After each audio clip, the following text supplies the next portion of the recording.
You're going to fall down no matter who you are, no matter how smart you are, no matter how rich you are, no matter what kind of family you comes from. Everyone's going to fall on their face. And the question is, how can you get back up from the mat, brush yourself off, and get back up to bat with a great attitude and ready to go?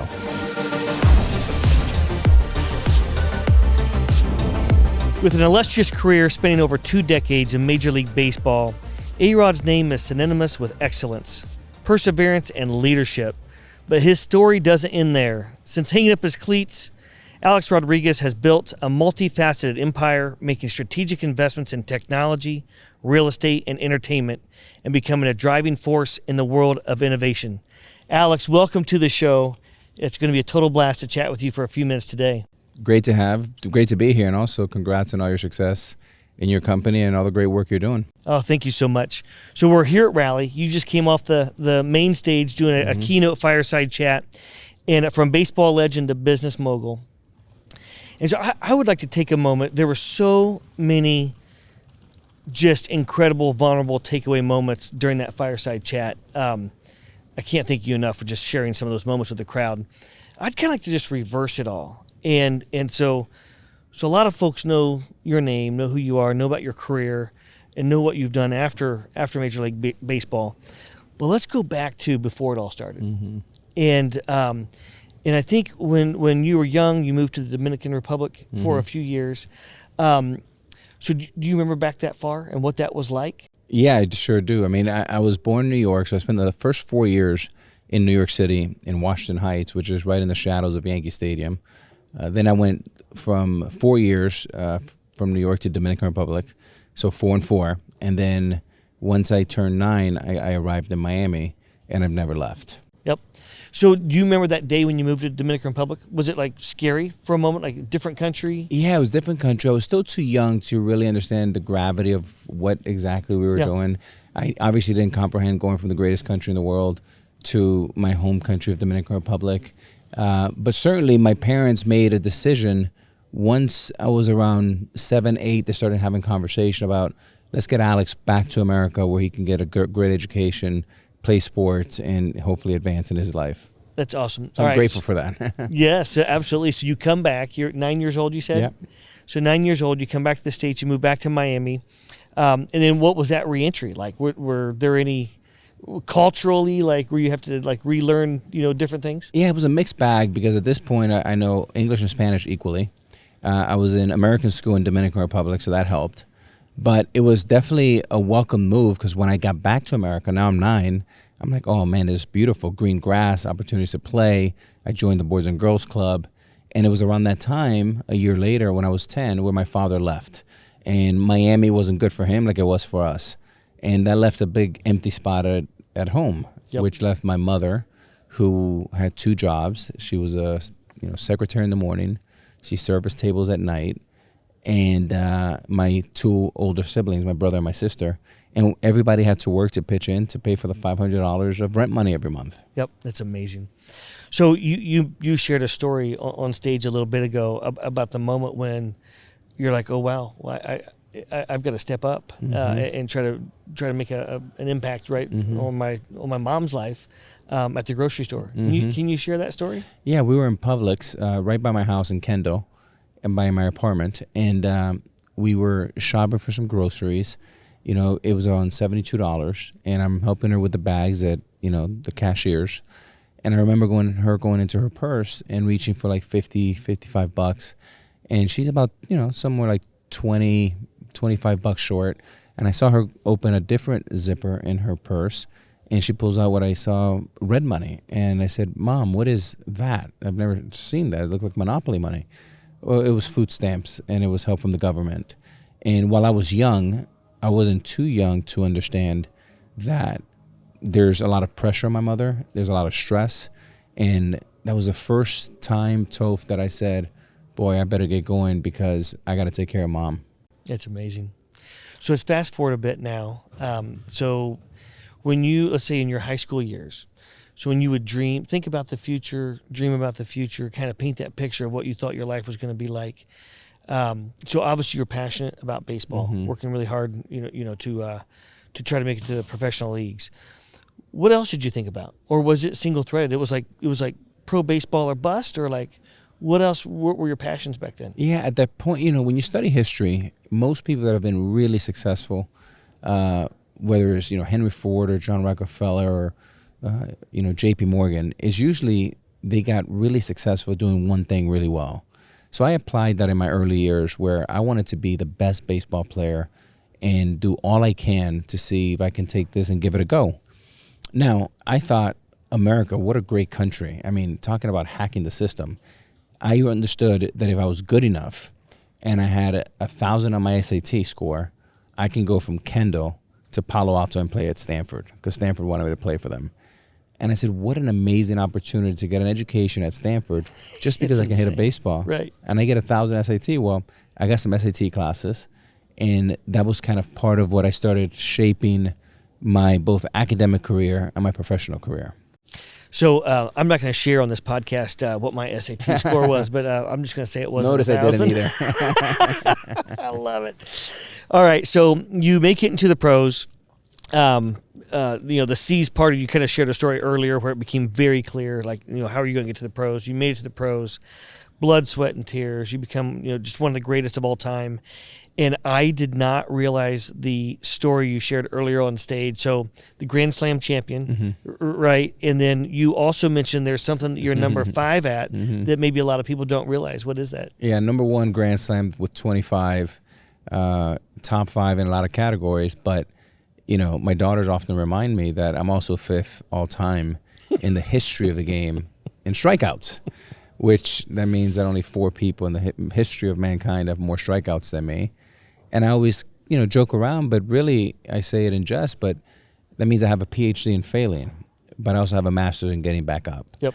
And I think the lesson there is that you're going to fall down no matter who you are, no matter how smart you are, no matter how rich you are, no matter what kind of family you comes from. Everyone's going to fall on their face. Yep. And the question is, how can you get back up from the mat, brush yourself off, and get back up to bat with a great attitude and ready to go? So I love that. We talk a lot about with entrepreneurs early on, like narrow and deep, right? Go to market, narrow and deep, do one thing, do it really well, sell that widget, that service, whatever it is.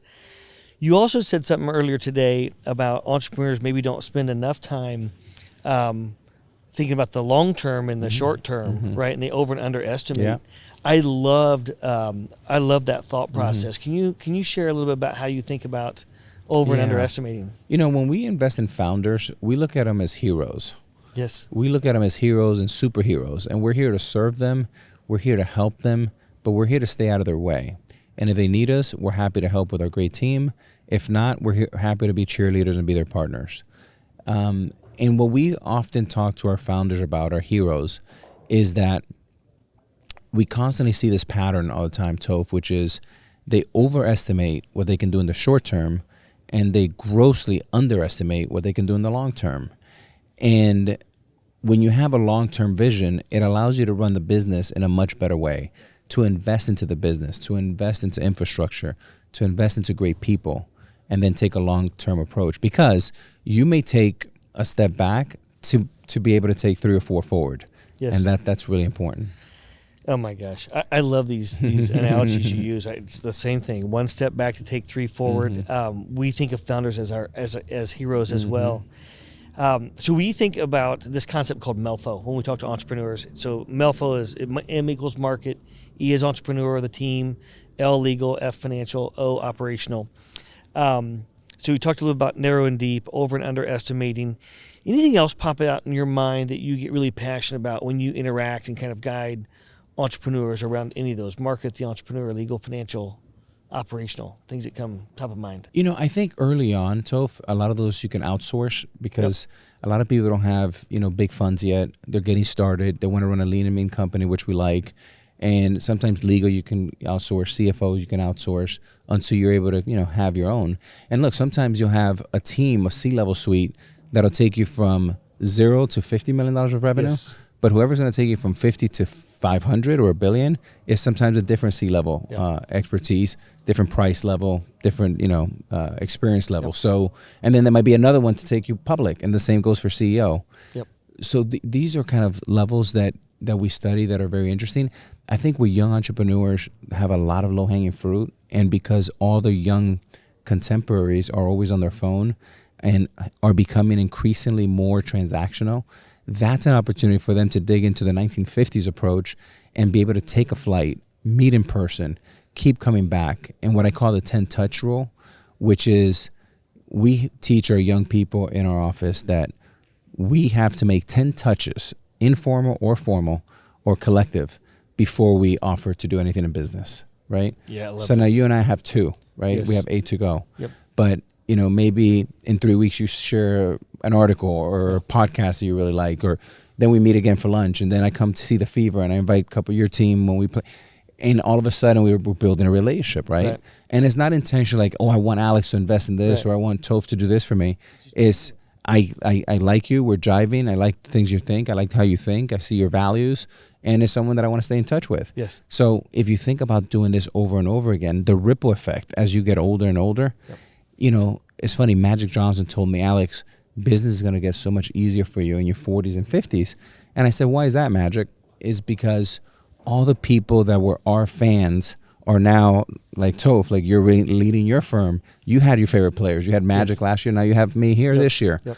But, 25 years ago, you were just getting started. So you didn't have the firepower to bring us in, right? That's right. So I thought that was really interesting that when you're young, the ripple effect and the compounding enterprise that you create for your brand is second to none if you invest early. Yeah, I love that. So you're passionate about real estate, about sports tech. Any other major sectors out there that you're really passionate about? I think tech and consumer are things that we're always keeping an eye on. Yeah. We've made over 60 investments, some small, some bigger. Mostly are just limited partner where we may take a seat on the board or be an observer or something like that. But with the competitive advantage of having, almost 15,000 keys, we become a strategic partner for a lot of folks. Yes. Even if you're running a venture and your first contract is my 15,000 keys, immediately we give you a piloting opportunity that's really, really compelling, right? Yes. And then with our 2 teams, Timberwolves and the Lynx, we're able to pilot stuff in our building that most people are not able to do. What's one or two things that you're really excited about piloting in sports tech? I think The Jump is one of our companies that, Ticketmaster's had a great, stranglehold on the business for such a long time. Some are big fans, some are so-so, some are indifferent. But to be able to allow someone, what I call Uberize the experience inside of a building, or Airbnb for that matter, is that if you're sitting in the upper deck and you paid $50 for 2 of your tickets, and you and I are sitting in the front row and we leave at, say in the third quarter, it pops up in their app, Toph and Alex's tickets are now available. They paid $2,000 and you can sit for the third and fourth quarter for, $100 each. You may take that bet and you may come all the way from the way from the upper deck to our seats. We're going to be hitting you with, you should stop here for merchandise. You should stop here because we know exactly which road you're going to take, which route. Little upselling never hurt nobody. Yeah, exactly. That's awesome. Sell the book, right? I've often wondered about that, right? When a game is progressing on, there's all these empty seats, there's all these people sitting up top, and you would think the player experience as well, that both the fan experience and the player experience, to have more people closer to the field or the court, which is better for everybody. It's really strange what's happening, Toph, because if you look at, usually things happen in an arena first or a stadium, and then people take that model and take it outside the world. Yep. Well, if you look at Uber and Airbnb, we need to do the opposite. We need to take all the great businesses and tech and bring them inside the arena and make that experience better inside the arena. Yes. It's already happening for billions and billions of people around the world. Yep. Why shouldn't it happen in the arena and just be more efficient and serve the clients better? That's interesting. There also seems to be a phenomenon that ties back into real estate, where in the NBA specifically, they're looking to create these villages almost around the stadiums. The Pacers just announced a music venue, like a 4,000 person music venue with upscale hotel, and so I think it's interesting to see how sports is this idea of cross-sector. Like the future is all about cross-sector. We can't think in silos anymore. Any phenomenon you see about cross-sector? No, it's really interesting. I mean, I think the best way to describe this to your listeners is the sports is the IP and the moat, Okay. Now around that moat, you have an octopus of opportunities. When you think about holding companies, right? You have what we call team co, which is the team. You have real estate co, which is what you're talking about, is the infrastructure and the real estate around the building. Yep. Then you go into media co, which is the TV contracts that you have both national and local and regional. Yep. And then you may have venture co, which is the company that's investing in companies that are turbocharged by the asset, and so on and so forth. Yes. So it's an IP and a moat, and around that moat is 365, 24/7. Couple teams that have done phenomenal jobs around this. Robert Kraft around Patriots Way, which he's created a whole city. Cowboys have done an incredible job in their practice facility, and many other teams are taking note. That's awesome. Well, Alex, this has been absolutely amazing. You are shrewd and a business mogul, and it couldn't be more of an honor to share a little bit of time with you and share some notes. So thank you for coming on the show. Great to be here, and again, continued success in all your businesses, and I know you're doing a new fund, so good luck there. And second of all, I want to say that I love what you're doing in this podcast, and I think it's going to be a big hit. Thank you very much. Yeah.